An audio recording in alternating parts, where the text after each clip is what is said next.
السلام عليكم.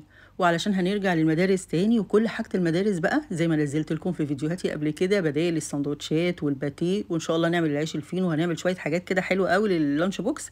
فقلت اما انزل بقى اجيب اللانش بوكس اصلا اللي انا هحط فيه الاكل اللي انا بعمله. نزلت بقى عشان اشوف الاسعار. 235 جنيه لانش بوكس معقول، يعني اللي هو مش واو، يعني مش ماركة مثلا. فقلت خلاص اوكي. بس ما فتحت بقى اللانش بوكس لقيت مفاجأة. لقيت يا جماعة شوكة ومعلقة وسكينة. بالله عليكم انتوا بتبعتوا مع الولاد ايه؟ انا نفسي افهم، يمكن انا اكون مش عارفة مثلا ولا حاجة. المعلقة ليه؟ انتوا بتبعتوا رز؟ السكينة مثلا بتبعتوا ايه؟ يعني بتبعتوا مثلا حاجات بتتقطع بالسكينة؟ يمكن شوكة معقولة شوية، لان ممكن مثلا ابعت معاه خيارة واعملها طرنشات كده يمسكها بالشوكة، ولا اي حاجة كده يمسكها بالشوكة. ممكن مثلا لو جوانتي من اللي هو بيترمي ده حلو جدا طبعا، لان هو مثلا هيمسك حاجة بايده ولا حاجة. يمكن الجميل في الموضوع ان هو يعني هيبقى طقم كده شبه بعضه، فهيبقى مبسوط ان هو يعني ماسك حاجة كده مميزة. بس كل ما افتح لانش بوكس استفز بقى من القصة دي. شوكة ومعلقة وسكينة، يا نهار ابيض. انا عايزة اقول لكم ان برغم ان الطقم ده عاجبني بس برضو ما جبتوش، علشان خاطر مش عارفة هيعمل ايه بالسكينة والمعلقة. ويا جماعه انا بعتذر جدا عن السعر اللي قلته لكم في اول الفيديو، لانه ما طلعش ب 235 جنيه ولا حاجه، ده طلع ب 260 جنيه. هو كان ب 300 ونزل عليه عرض، استنوا هوريكم.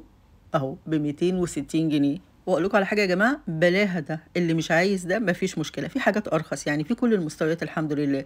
احنا نروح على حاجه كده ب 100 ولا ب 120 جنيه يعني معقوله، ويكون برضو جودتها حلوه. لقيت بقى بصراحه اللطقم دي، واحلى حاجه فيها ان لا فيها شوكه ولا سكينه ولا معلقه. انا بصراحه كأم هبعت معاه جوانتي من اللي بيترمي كده وخلاص مفيش مشكله.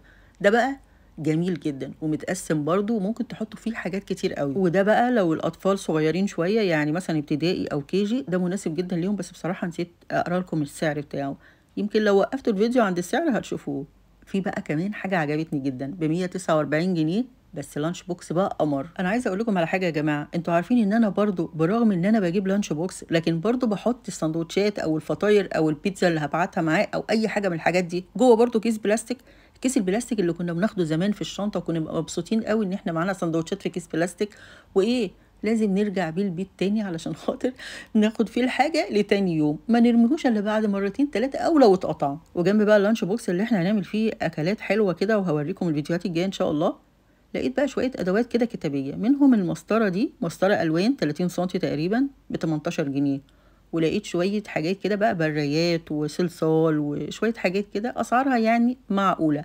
بس الحاجه بقى اللي انا فاكراها من ايام الدراسه زمان لما كنت في المدرسه، ولقيتها فعلا السعر فارق جدا جدا، هي دي. منقله ومثلث ومسطره، اللي هما بيتكسروا من اقل حاجه نحطهم في الشنطه تاني يوم يطقوا. دول بكام يا جماعه؟